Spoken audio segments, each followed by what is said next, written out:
welcome to another episode of This Is Metal with Joe Lawson. Tonight, Joe, we're going to be discussing the 30th anniversary of Slave to the Grind, which is Skid Row's second album. Now, I know, like me, you're a Skid Row fan, and the thing with Slave to the Grind is most people will agree it was a much heavier album than the Skid Row debut album.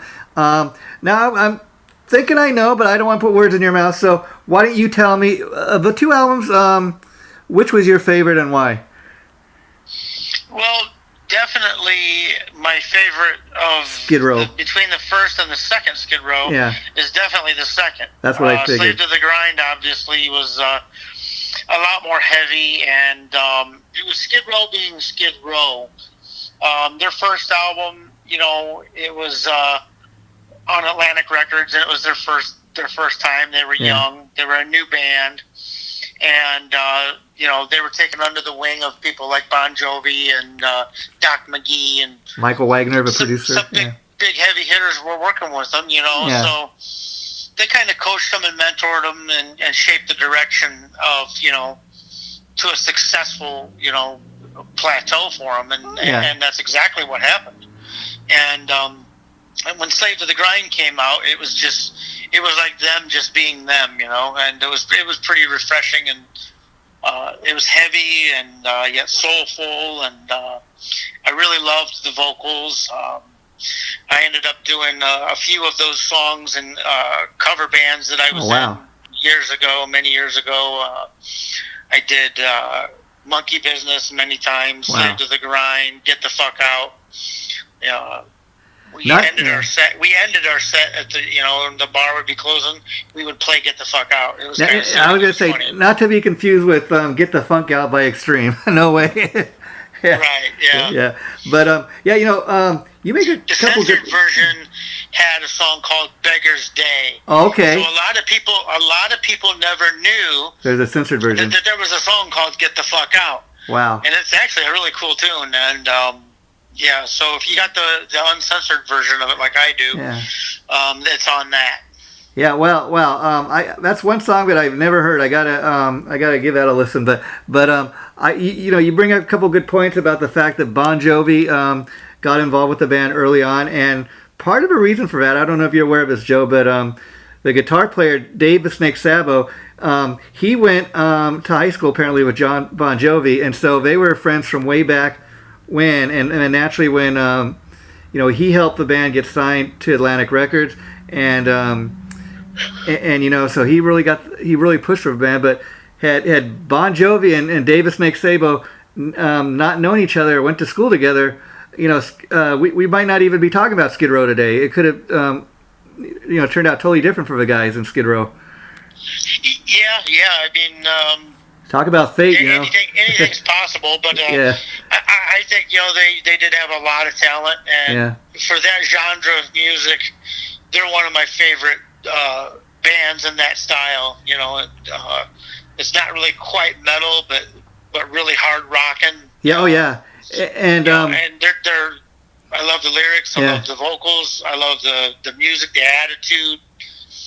Just the raw rebelliousness of it was awesome, Yeah. And, a point that should be made is, Sebastian Bach, he was kind of he was the face and the voice of this band, but it's very interesting that even on Slave to the Grind, people need to note that Sebastian Bach's not the original singer, but of course, he's the voice on all those great Skid Row albums that we love. He was a face and the voice of the band, all those years when they were really popular. But it should be noted that it's really Rachel Bolan's band and Snake Sabo's band. And if you look at the writing credits, those are the two guys that wrote most of the Skid Row material. Even on Slave to the Grind, it said that Sebastian was only credited on one song, which was the title track. And so you see how Rachel and Dave the Snake they hold the reins of Skid Row, and everything, because it's their band, and like I said, Sebastian's not even an original member, everything kind of goes through those two guys. They have kind of a final say, and it's kind of interesting that not the lead singer, but the bass player and the guitar player are also the ones writing all the hit songs, not the singer. Yeah, I mean, he's not credited for writing. Yeah. But that's not to say that maybe he had a hand in doing things his way. Yeah, writing, or even or coming up with certain parts.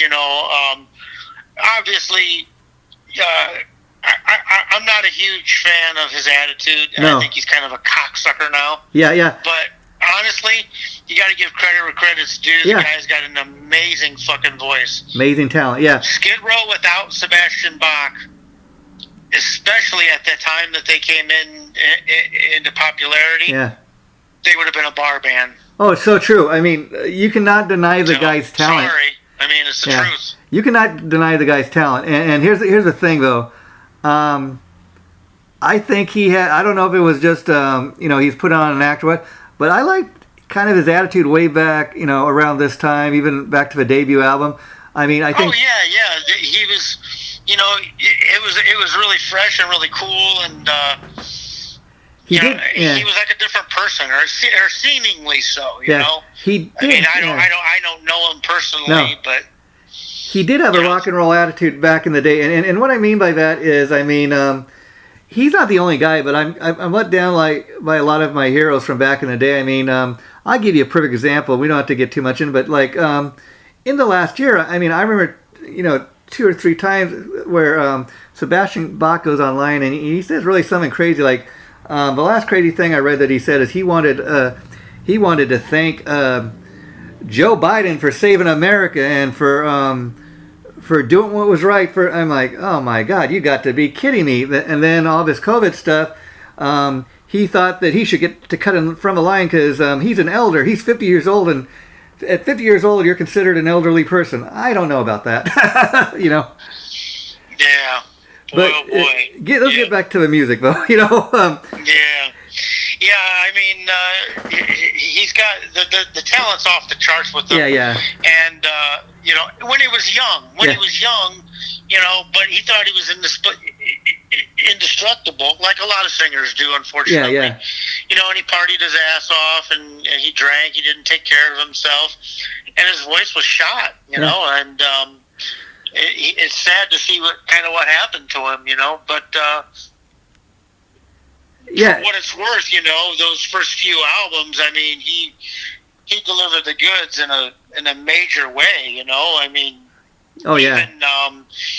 even the record that they did called Besides Ourselves was pretty impressive. And and that was just a 4 or 5 track EP, but I think it was mostly cover tunes. But I tell you, they picked the right covers, and that's what was really impressive about that release, that it just had 4 or 5 songs, and yet I love everything on it. Yeah, they did really cool renditions, and they put their own stamp on it. Each song did it their way.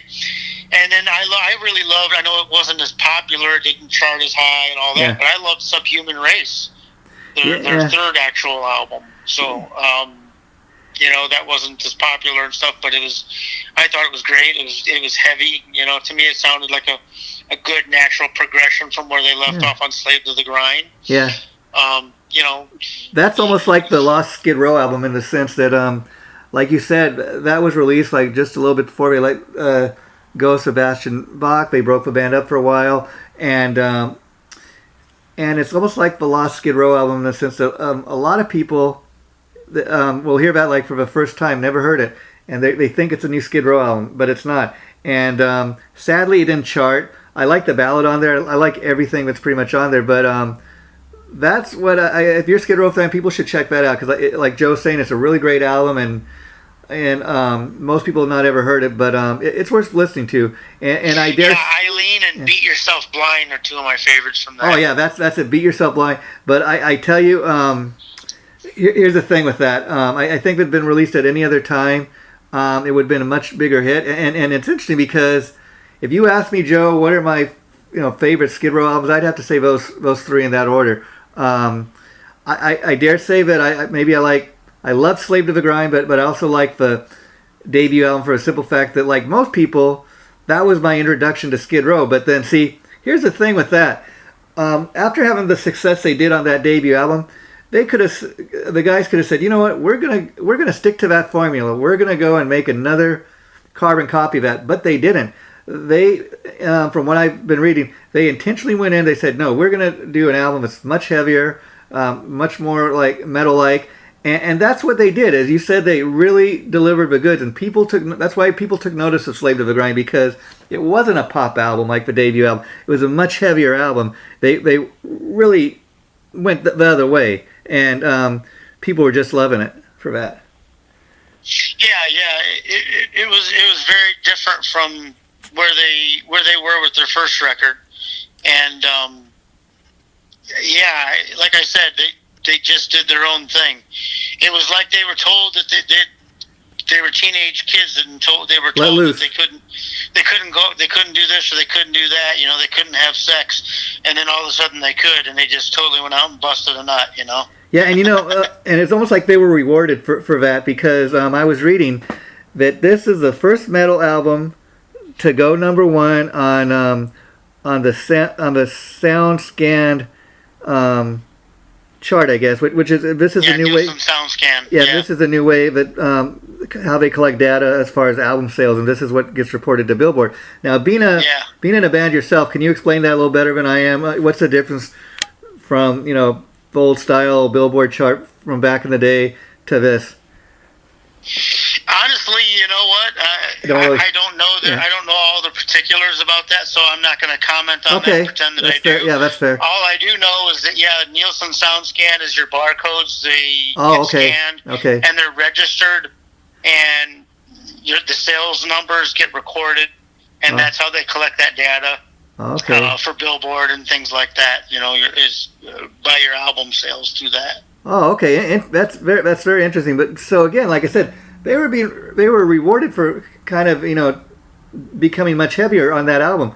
Number one album, second album out. What an accomplishment, Oh, absolutely, yeah. I mean, the first one was a pretty big hit, a big success, and brought them some MTV hits, some radio hits, and with Youth Gone Wild, I Remember You, and stuff like that.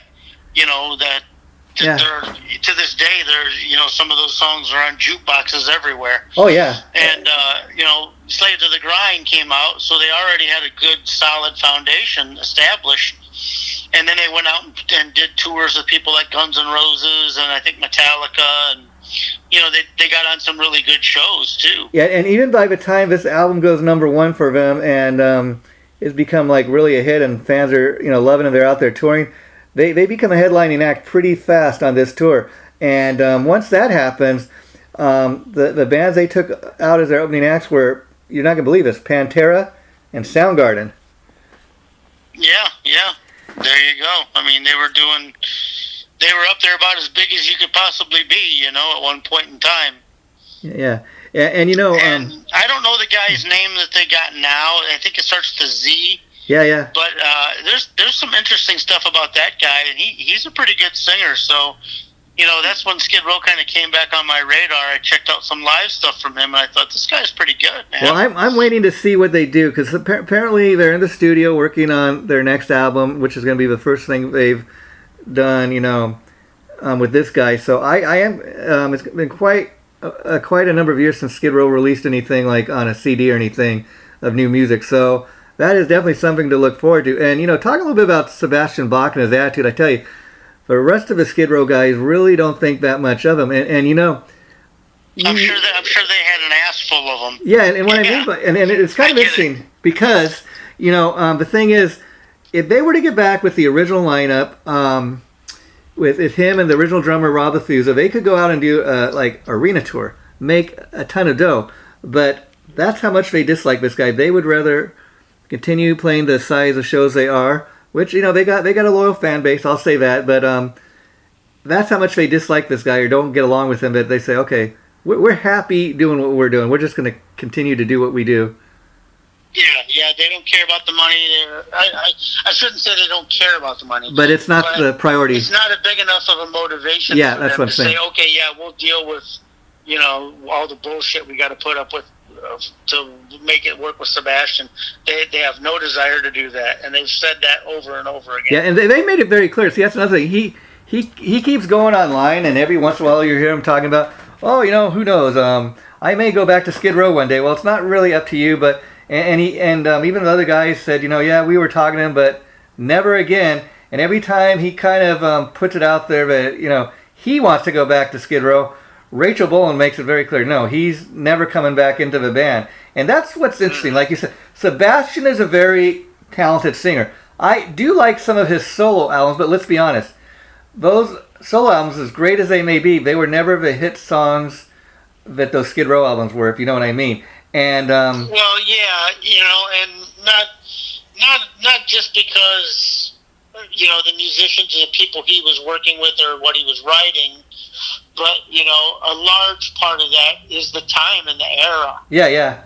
The time that you're talking about, Slave to the Grind and the 1991 debut album of Skid Row, you're talking about the 90s. Yeah.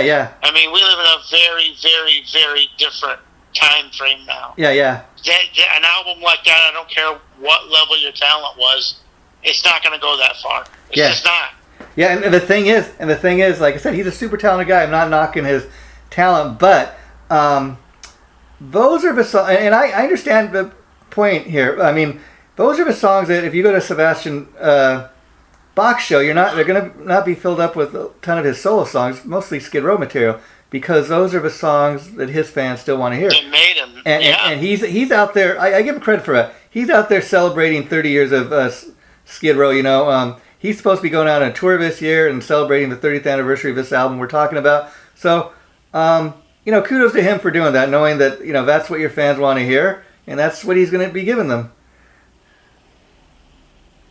Yeah. It's a no-brainer for him.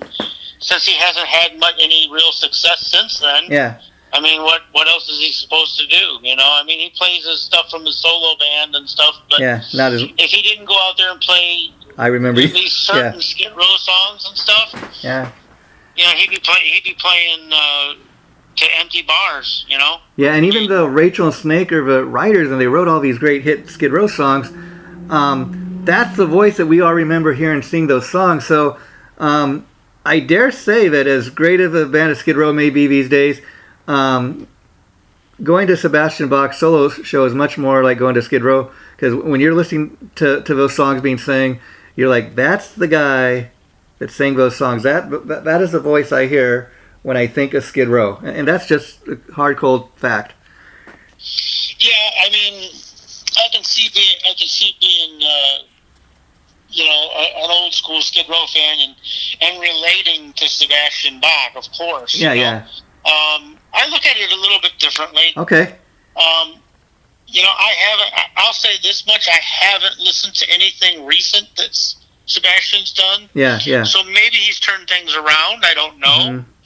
But, a lot of the live stuff that I've seen him do, I was not at all impressed. It sounded like garbage and shit. Wow. He hasn't taken care of his voice, and he sounds like shit live. Well, see, that's kind of the point I'm making, in the sense that as far as the vocals, on record and stuff, he's a super talented singer. Now, I think, though, we're talking about the Skid Row albums he played on, I think part of the reason that he sang so well on those albums is the guys that were writing the songs, Rachel and Snake, they're great songwriters, let's be honest. He was kind of a voice. They were kind of the songs these other guys were writing, they were the vehicle for his voice, if you will, for people to start taking notice of him. And so, as much as these guys may hate each other, it was kind of, they all brought something to the table, so to speak. Well, there's a number of factors there. You got to look at it this way, too. They were young and hungry, yeah. and they were hitting a large level of success with their music. Yeah. So, everything was fresh, everything was awesome, everything was exciting, everything was wonderful. All their dreams were coming true. They were going on world tours. They were doing major things. They were making money. It was just wonderful. And not only that, they had youth on their side. Yeah. So by that, Sebastian hadn't done the damage that he's done to his voice with drugs and alcohol and being an idiot. Oh yeah. So that's a big thing too, real big thing actually for a singer. And at a certain point, your body's just going to say, what, fuck you, I give up. Yeah, You're destroying me. And I'm not going to work for you anymore. Let me ask you. And it's sad when singers do that. And maybe I'm talking out my ass here, but I hope he turned it around. Yeah. I hope he quit drinking. I hope he got his shit together, because he's a phenomenal singer. He's got talent out the ass. Oh yeah, I've listened to this. I got some of his solo albums. They're pretty decent recordings, because he always gets these great guys in it to play with him, and it's not really a matter of that. It's just too that unless you're a diehard like Sebastian Bach fan, these are not albums that are readily available, like in the store. So again, you have to be a fan and know where to get these albums and stuff. But when you think of Sebastian Bach, yeah, you really think of Skid Row. And what's sad is he's a guy that these days he cares much more about getting likes and shaming people for not wearing a mask. And that kind of I don't know about you, Joe, but it kind of just really turns me up. I don't care what you think, or I don't care that you think you're better than me. You're really fucking yourself. Yeah. As a movie star, as a musician, as anybody in the public eye or spotlight, the second you take a political stand, regardless of what it is. Yeah, whatever. Yeah. As soon as you do that, you alienate half of the people. Yeah. Because by large and far, not everybody agrees with the left, and not everybody agrees with the right. So true. Yeah. So when you come out publicly and you say things like that, you're automatically pissing off thousands and thousands of people. And if that's what you want to do, that's fantastic. But I kind of thought it was supposed to be the opposite. You wanted those thousands of people to buy your records. Yeah. Now people like me, you will never see me buy another Sebastian Bach record. I won't do it. Yeah, and what's funny about it is the very people that you kind of want to have on your side now, you're alienating them. Or the very people that were trying to ban you back in the day. It has gone the other way. It's crazy. Well, I think I mentioned this story to you once before. Uh-huh. We played a little show. There was a little old lady that owned a club called Jackhammers here in Schaumburg, Illinois. Wow. And she had Sebastian Bach coming through. This was when he first went on his first tour away from Skid Row and on his own. And she tried to give him our CD and said that, she wanted us to open up for him. And he threw it back at her and said, "I'm not having some local band open for me." Wow, wouldn't even listen to us. What a dirtbag! Check it out. Yeah, what a dirtbag. Because again, so ever since then, I thought, what an asshole. Yeah. Yeah, what a dirtbag. And I don't know. You just read this stuff and it kind of turns you off. Now, another thing should be mentioned is, I don't know if you know this, Joe, but I was reading. Do you know who painted the album cover on "Slave to the Grind"?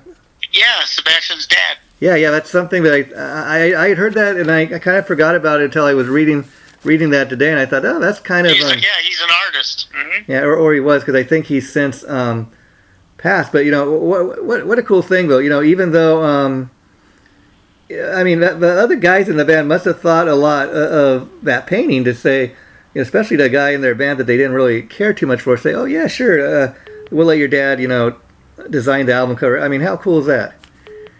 Yeah, and it actually is a really cool album cover. It's very different, Yeah. I'm a big fan of art myself, and so I take notice of things like that, and it intrigued me. I thought it was a really good painting and a really good album cover. Yeah, and I got to ask you, because you said that once upon a time that you covered like Monkey Business. I could see you doing that song now. Two of my all-time favorite Skid Row tracks. I don't know which one I like better, but Youth Gone Wild and then Monkey Business.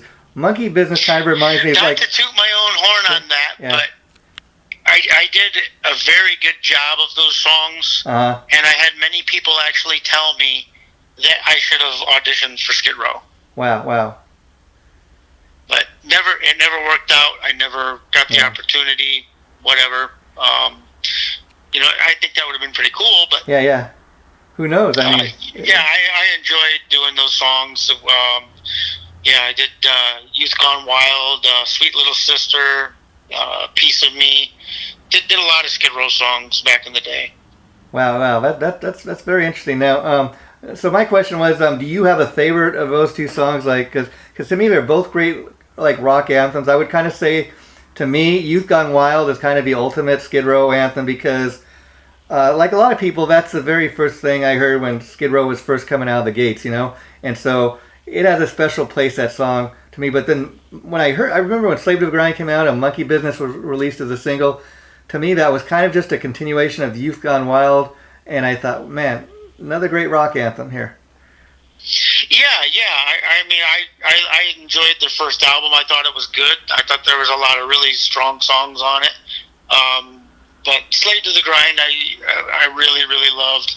And, it's just more, it's more of a metal album, in my opinion. Yeah. And so, I mean, as far as from a singer's point of view, it was fun doing Sweet Little Sister. It's just a fast-paced song, and it's got a good melody, got good hooks, and it was fun to sing that, and Monkey Business was too. I mean, all of them were. Yeah, I enjoyed all of them, and it's a comfortable range for me to sing in. Yeah, it's very interesting because Skid Row, at the time when the band was first coming out, outside of New Jersey, a lot of people had never heard of a band before. A lot of times these bands, they very much like what you do, Joe, they get their start, playing clubs and stuff, and that's how they start to make a name for themselves. But it was more of a connection with John Bon Jovi and that, and the producer Michael Wagner that really helped to kind of get this band out there a little more quicker than they might have otherwise. And so I remember when the Skid Row album kind of first came out, I'm talking about the debut album, it seemed like this was a band that just, all over TV all of a sudden, it was an overnight sensation, but it really wasn't. But like I said, because of who was involved in pushing the band, it happened a little faster than it might have otherwise. Yeah, definitely so. And again, that was a very different time. You're talking 89, 90, somewhere in there is when that debut album came out. And, so you had MTV still, you had record labels putting big money behind bands. And, because even MTV... Things were still pretty good back then, Yeah, even to get a metal band on MTV back in 1991, I mean, that was right before, a few years before grunge hit, but you didn't just get your music videos played on it. I remember reading stuff about, the labels and the bands, they'd have to not just send videos to MTV, but they'd have to really convince them, sometimes even, I think, pay them to get the videos played on MTV. So it was a real push to get stuff even to get on the air. So if you were a band, that new that could get your stuff on MTV, you had something really special going for you. Well, again, that's when the labels came in, and there was a lot of money that was invested in a number of different ways, and today that's just amplified. I mean, it's even worse now. Yeah, and I mean, if you have money, you're able to do these things, and people don't realize that literally everything. Yeah, I'm talking, if you want an ad in a magazine, money. If you want to promote your band, money. If you want to record, money. If you want to mix, money. If you want to master it, money. If you want good artwork, money. I mean, literally every aspect of it is a giant money pit. Yeah, and the problem is most musicians are poor. Most musicians don't have lots of money to dump into things. And record labels aren't doing that anymore. Yeah, guys like you. There's no money in it. Nobody, for the most part, a lot of people don't buy music anymore. They don't respect it. Yeah, I mean, for the most part, they're working musicians. $10 a month on Spotify or Apple Music or iTunes or whatever they have, whatever program they have, and they get thousands of stuff on there anytime they want for their $10 a month or whatever it is. Yeah. And then these assholes like Spotify pay bands 0.017% of a cent. Wow. So that's less than 1 fucking cent per stream or something like that. So you got to get thousands and thousands and thousands of streams of people basically stealing your fucking music. Yeah, most of these, and most of these bands get like $7 or $8 or something. I mean, it's ridiculous. Yeah, most of these bands are made up of like working guys or like yourself, Joe. I mean, even so there's no money in it anymore. Even the digital era is one of the nails in the coffin, absolutely, for sure. So I mean, it fucked the musician right in the asshole. So I guess Lars Ulrich in many ways had it right when he went after. Yes, he did. Yeah. And people fail to realize that, but even a band like Warrant that had big hits like Down Boys and Heaven all over MTV and all over radio back in the day. Those guys, thanks to Janie Lane, who wrote all those great hit songs, they're still able to go out and tour and make a little bit of money, but they don't make the kind of money they did back in the day. But though even the Warrant guys, I read they got like day jobs they go to, and they do this on the weekend to kind of make a little extra cash. But they're able to do that, at least, unlike a lot of these other bands, because they had all those hit songs. But again, they're not making all that money like they were back in the day. But because they got the name, Warrant, they're able to go out there with Robert Mason and do what they do. Yep. And in fact, you were telling me just today, Joe, before we did this a few hours ago, we were chatting on the texting each other back and forth. You were telling me that your new Scream Kings album, that you've been doing a lot of reaching out to people, trying to get them to do interviews with you. And you gave me an example, like you said, well, a couple of magazines in Europe, they've agreed to do interviews, but they don't know when they're going to post it and stuff. And so talk a little bit about that, just so people understand what you as an independent artist have to go through just to get the word out about your new album. Well, with even smaller record labels, they usually have things set up in advance, or they have a PR person that handles all these kind of things and has deals set up, and they do regular business with these people. Yeah. So they're giving their time and their effort to those people. Yeah. Regardless of the album, you could have the greatest sounding album they've ever heard in their life. Yeah. And if you're not the right person presenting it, it ain't going anywhere. You're not going to get anywhere with it. Yeah. I'll give you a perfect example. Or if you're not shoveling money out, you're not going to get anywhere. And then it depends who you have. It's difficult. It is. Yeah. It's sometimes disheartening to see, all your efforts, loading things up and sending things and press kits, and as an independent artist, you're doing everything. You're putting all this time and energy and effort and money into it, and just hoping, that you'll get some support. And the crazy thing is we've been getting massive support from individual people. Yeah. And everybody that gets gotten the album loves it. And the funny thing is most of the people in the press and the media and stuff like that, they're not the ones actually buying your album, though. Yeah. They're not the ones supporting you, not directly. But there's some people in this life that just need to be spoon fed. Yeah. And that's what the press and media, whether it's the metal media or the news media, it's the same poison. Yeah. So what I mean by that is, if this so-and-so magazine and so-and-so blog and this person or that person, the right people, so to speak, say that this is an amazing album or this is a really good record and you should buy it, they'll go buy it. Yeah. They'll believe that, and that's enough for them. Yeah. But for the people that make up their own mind and listen to it, and they like it or no, they don't like it. Like I said, it's like there's two classes of people. Me, I've never in my entire life read an article or listened to an interview or any of that shit and said, "Oh my God, I got to go out and buy this album." That's never in my life happened. I've always listened to it and I make up my own mind. I see a video or I hear a song and I'm like, "Oh, that's pretty good." Yeah. I'm going to check the rest of the album out. I'll make up my own mind. Yeah. It's interesting. I'll give you, for people listening to this, I'll give you a little interesting story. The guy that initially kind of put me and you in touch with one another a few years back, Joe, was, I don't know if he was your official publicist, but he was a publicist that went by the name of the Lord of PR. And he always used to send me a ton of cool bands and musicians to interview. And so Ben, he was a good guy, yeah. And I really dug him, and anytime he'd send me anybody, he was very much a metal guy like you, Joe, and so anything he'd send me pretty much have some kind of of a metal sound or be a metal connection to it. And so I was more than willing to. He always gave me great stuff, great bands to interview. So I said, "Yeah, send me anything you have, Ben." And then sadly, just one day I quit hearing from him. And then a while ago, I reached back out. "Hey, I haven't heard from you, Lord of PR. What's going on?" And And he said, "Oh, I just been going through some stuff, and I don't know if he just got out of business or what, but things like that happen all the time. But if it would not have been for that one guy, you and I might not have made the connection we made." Yeah, that's awesome. And Ben did a lot for us, actually.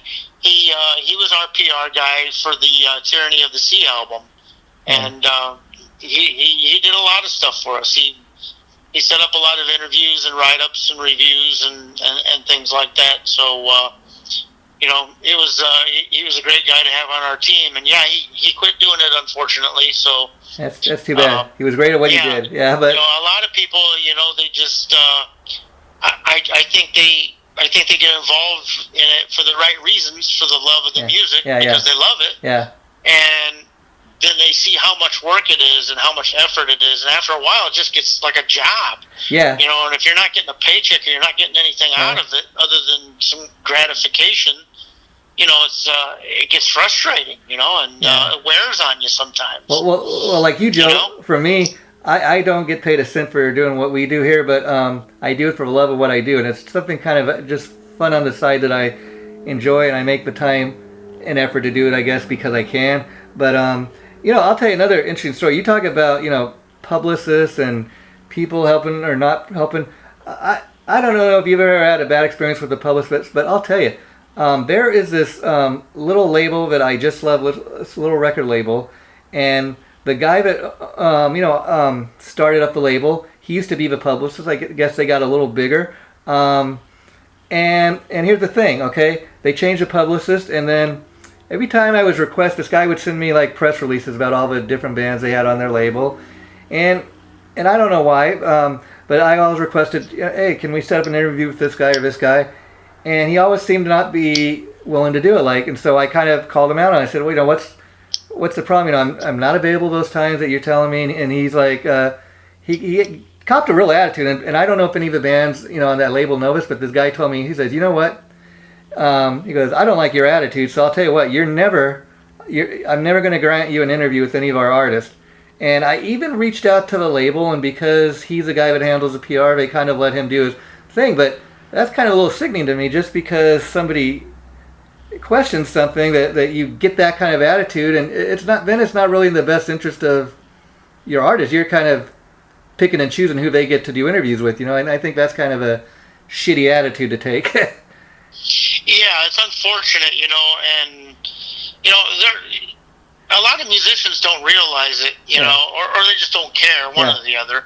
You got to kind of be your own PR person no matter what, anyways. Even if you're signed to an indie label or even a big label, you still got to promote yourself. I mean, you look online, you see guys like Sean Peck and Tim Ripper Owens and Ronnie Monroe.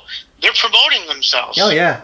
If guys like that got to promote themselves, what makes you think you and your band are so big that you don't got to promote yourself? Yeah, and final story. Yeah, I mean, it's just crazy. Yeah. You get some of these guys, they get a little indie record deal, and they think they're rock stars. Yeah, I mean, final story on this, because that's why I do have respect for guys like you and Ronnie and Sean Peck, because I think, Joe, like in the latest interviews I've been seeing you post online that you're doing to promote the new album you have out, you're your best PR guy, I think, because you're the only one, that, like you said, that's going to do it. And I know it's a lot of hard work, but here's the thing. I also had this other guy. I'm not going to name the band or say who it is because I don't need to badmouth him. But I had a similar relationship with this guy. Not as good, but I would always promote anytime his band had a new CD. I'd call him up, say, hey, let's do an interview. And I always did a positive piece on the band. I always said positive stuff. Never said anything ill against the thing. And then last time I interviewed the guy,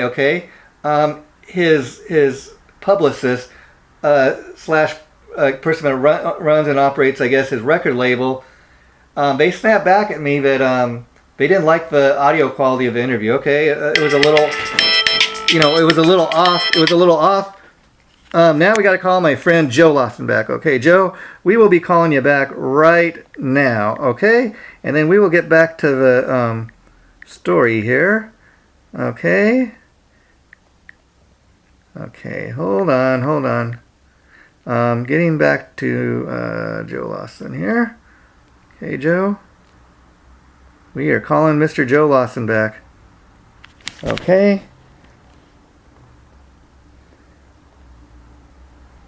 And we lost our call, and this just once again has happened once or twice. Round two. Yeah. Anyway, so as I was saying, I've always portrayed this guy in his band in a positive light, and then his manager called me back, or rather emailed me, to disapprove of the sound quality of our little interview, the way it came out. And I explained, hey, we just do this independently. We don't have And he told me, well, I am never going to allow you to interview this artist again. And he's not from a top, band that anybody's. It's just an independent band. And I reached out to the guy, said, hey, just to let you know, I had this little issue with your manager. He didn't like the sound quality of the interview. I'm sorry about that. And I told him what the guy said. And I said, I can't believe you let the guy, kind of talk that way to me. And he says, well, you got to understand. He's the one that gives me the money to make for records. So I got to allow him to do whatever he wants to do. I said, okay, well, that just turned me off from that guy. And even though that was the only time I ever had a problem with the guy, I'm like, I'm not going to ever do another piece on that guy just because I thought, wow, what a slimy thing, Yeah, I mean, there's a point to where you want to be presented in a professional way. Yeah. And, with what you do, whether it's your album cover or your presence, and your look and your sound and everything you do, and that is important to try and put your best foot forward like that. Yeah. I mean, but you had a cop an attitude about it and stuff like that. You're just burning bridges, and especially nowadays, nobody gives a shit. Yeah. There's 487 other bands, fucking bands in the world. You know what? So it lost its mystique like 25 years ago. So take that attitude and shove it right up your ass because nobody gives a fuck about it. Yeah. That's the reality of it. That's the really real world. I mean, that's the thing of it, Joe. I mean, the guy at the record label, it's an independent record label, and okay, so you're not going to allow me to interview any of your artists. I guess it's their loss. Life goes on. I will find plenty of other bands, and I have to interview, so I'm at no loss there. But getting back to Skid Row. Right. Plus, I'll always help you stock up on that. Oh, yeah, Anytime you want, brother. Oh, yeah, I mean, I've got 30 years of playing music with people all over the country. See, you and I have that I can give you more bands than those labels actually could. Oh, yeah, you and I have that in common in that it's all about networking. And I mean, just through the one guy that connected you and me, the Lord of PR for you, we, as a result of that, I interviewed you a couple times, and after the second or third interview, I realized, not only is this guy from a great band, he's a great singer, but he's got a great attitude. He knows a lot about metal. And look at what we created, Joe. If it was not for that one guy, Ben, the Lord of PR, you and I never would have made that connection. And then, the next thing we're going to be posting in a few days from now is a few weeks back, you and your guitar player, Raphael, we did like a Scream King special all about your band and your new album. And that's going to go up in a few days for people to hear. And awesome. Appreciate it immensely, my friend. And we did that because not only do we believe in your music and what you do, but like you said, we're buddies, and you're there for each other. And the other reason I wanted to do this show tonight about Skid Row, besides the 30th anniversary of Slave to the Grind, is Johnny Solinger. He's the original singer that replaced Sebastian Bach. Okay, he was just to give people kind of a time frame. He was in Skid Row from 1999 to 2015, so well over 15 years. So he's the longest serving Skid Row frontman now. Did you ever hear any of the stuff they did with him, or see any video clips of him with Skid Row? I vaguely remember listening to a few tracks when I heard that they got this guy in the band. I was not impressed. I did not think he was a good fit, and I heard rumors that. First off, let me say I didn't know Johnny. Yeah, so no. Yeah. I'm just going off of hearsay here. Yeah. Okay. So I heard that he developed or had a serious drinking problem. Yeah. And I didn't think that. I wasn't really super impressed with his voice. Yeah. He wasn't a bad singer. Yeah. It's just I thought, man, you're filling Sebastian Bach's shoes. You better be amazing. Yeah. And I wasn't getting that from Johnny. Yeah. I only listened to a few tracks, so maybe there was some albums or some things that he did that got better or were amazing. I don't know. Yeah. But the stuff that I did listen to, I just kind of thought, man, I can't believe they picked this guy to replace Sebastian Bach. Yeah, I will say this. I seen them when he first joined the band. They were on this Rock Never Stops tour, and and the other bands on it were like Tesla and Jackal. I forget who were the other two bands, but I thought at the time he did a pretty decent job of filling in. And you know, you got to consider, like, so going back to 1999, this is when Skid Row first decides they're going to get back together and go out. You know, if you're not going to do a Sebastian Bach, you got to find a guy that can at least sing the songs. And I agree, he didn't sing the songs the way Sebastian did, but you know, to go back out on the road and to tell people, okay, Skid Row's going back out, but we got a new singer. He did a decent enough job. But let's be honest, even here talking about this tonight, we talk more about Sebastian Bach just because he's a real voice of Skid Row. This guy kind of filled in for him. Now, interesting thing is he lasted in the band for about 15 years, but the odd thing, and that's a pretty good haul. He must not have been too bad of a singer. You know what I'm saying? Yeah. He must not have been that bad. I mean, he filled the seats, is what I'm saying, for 15 years. Not filled the seats, but you know, got people to come to the show. They were selling tickets at the very least, and they were. Yeah, they carried on. Yeah. Yeah, they were able to go out there and do it for 15 years, and see, that's the thing. We're not here talking about any Johnny Solinger Skid Row era songs, because I really I can't even think of one.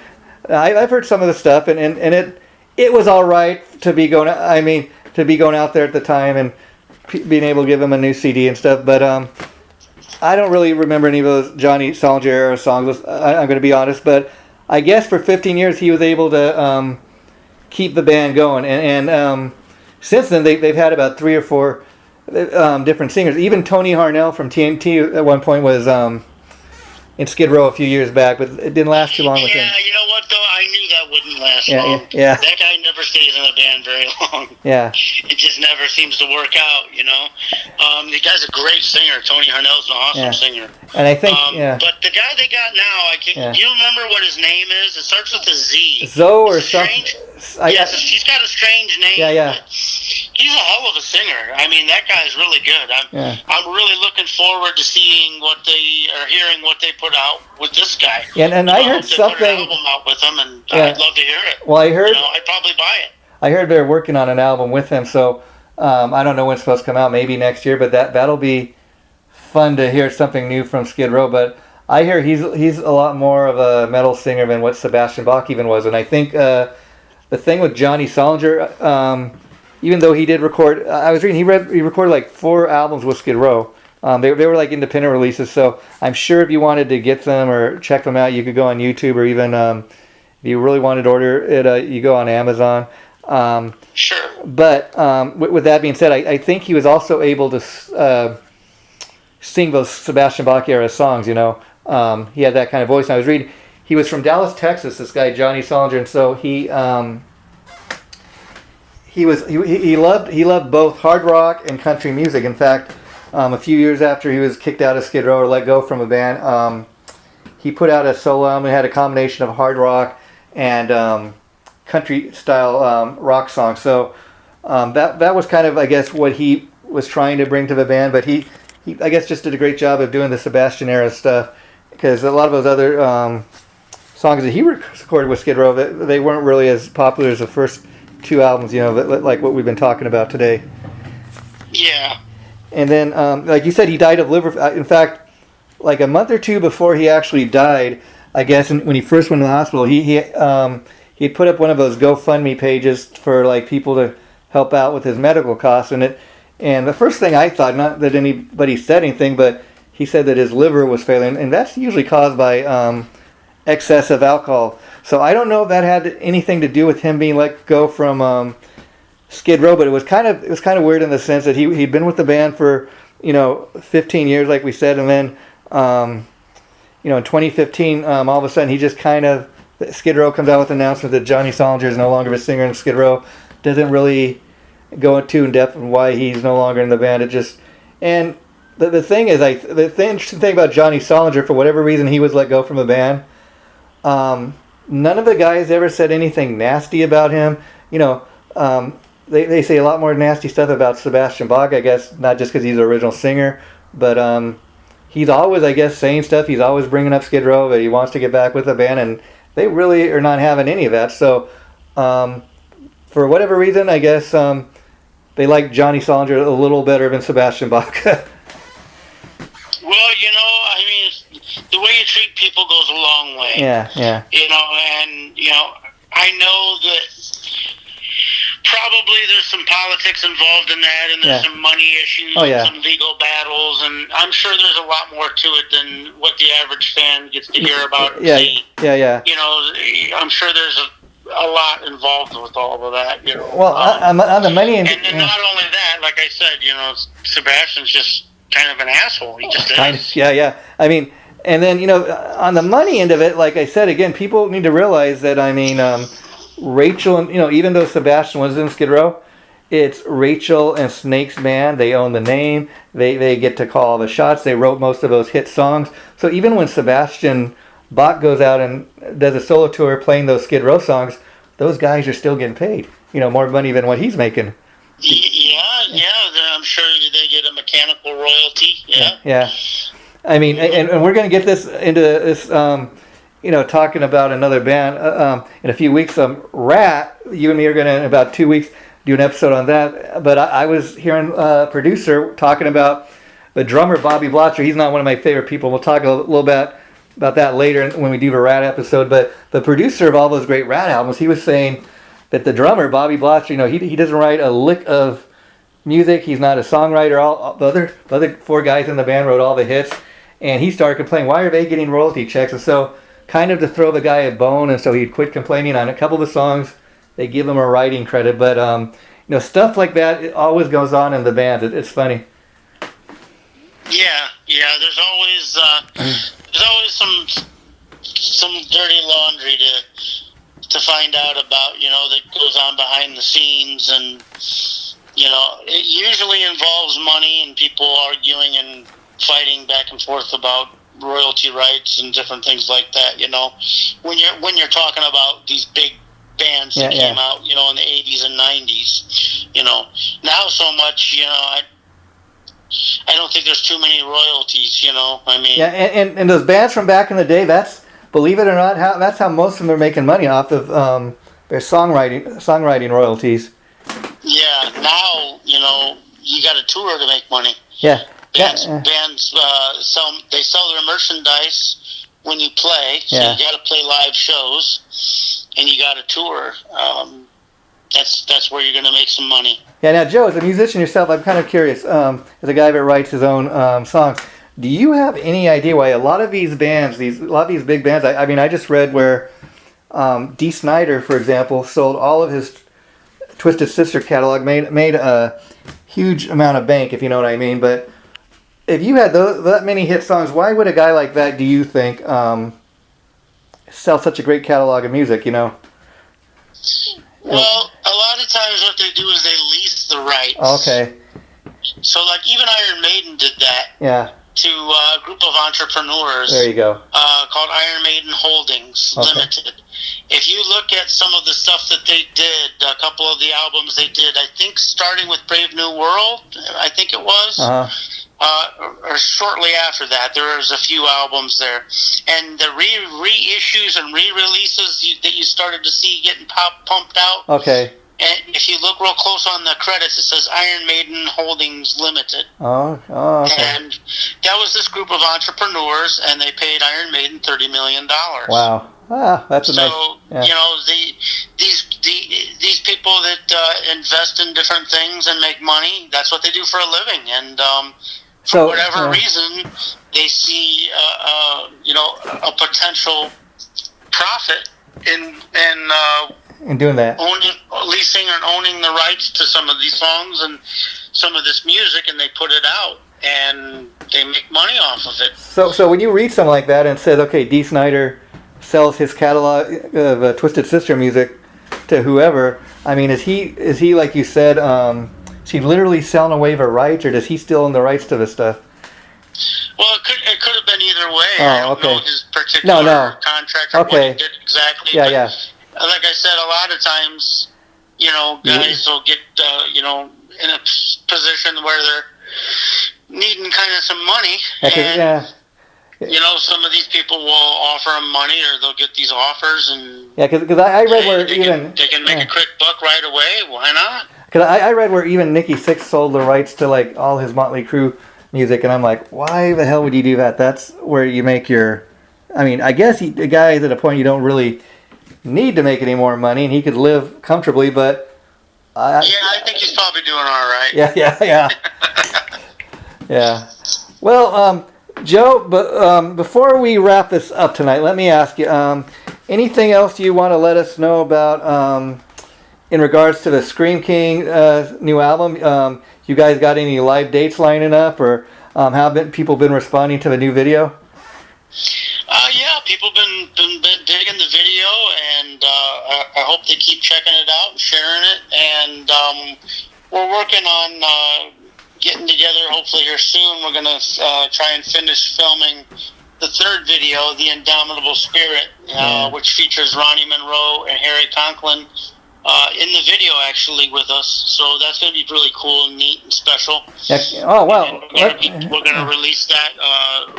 I'm hoping maybe in August. Wow, so like the video that features Ronnie Monroe, let me ask you, was he actually like in the room with you guys, or did he somehow send you some footage to include in the video? What was that process like? Yeah. He did his own footage. Oh, cool. Okay. And sent it to us, and same thing with Harry. And we just put all that footage together, like each verse. I sang a verse, and Ronnie sang a verse, and Harry sang a verse. So we got video footage of them in their studio doing singing their verse, and that's going to be included in the video. So it's going to be neat. I don't want to give too much information about it away, but it's going to be really cool. Just to give people something to a little taste of what's coming. And And so, thanks for doing this tonight, Joe. I had fun talking about Skid Row's 30th anniversary, Slave to the Grind, and paying a little respects to the late Johnny Solinger. Because, again, he may not be the original singer, but he was there for 15 years, a lot longer than even the original singer. And I think there's something to be said for that, Yeah. Absolutely. That's a long haul for a guy that's filling somebody else's shoes. Yeah, and so... just to let people know before we wrap this up, final thought for the day is just today we posted our Sabotage episode that me and Joe did a while back. And that was a real fun episode, as I think I mentioned before, because one of the things I love about doing This Is Metal, Joe, is sometimes that we get to turn each other on to great music. I mean, you're the guy that does it most time. I mean, I was aware of the band Sabotage, but until we did the episode and I did my homework on the band, I never really took the time to really listen to some of their music and how great it was. So I love it for that fact alone. And then next week we're going to be talking about, next time we do this, we're going to be recording an episode on Whitesnake. So I think that's going to be fun for so many reasons. But you take care, Joe, and I'll be in touch. Yeah, one more thing I wanted to mention to you is we got a plug on the local radio FM station that I just did a interview on. Asked me about This Is Metal, so I talked a little bit about cool. it. And that's going to air tomorrow. They're going to re-air that again on the station tomorrow. I believe your time it's 2 hours later. Okay. Or no, 2 hours earlier. Okay. Yeah. So my time it's 10 to 12. Oh, so I think that's 2 hours earlier for you. Okay, well, we'll check that out for sure. Thanks again, Joe, and best of luck with the new album. Thanks, man. Okay, take care. Talk to you soon. Bye-bye. Take care.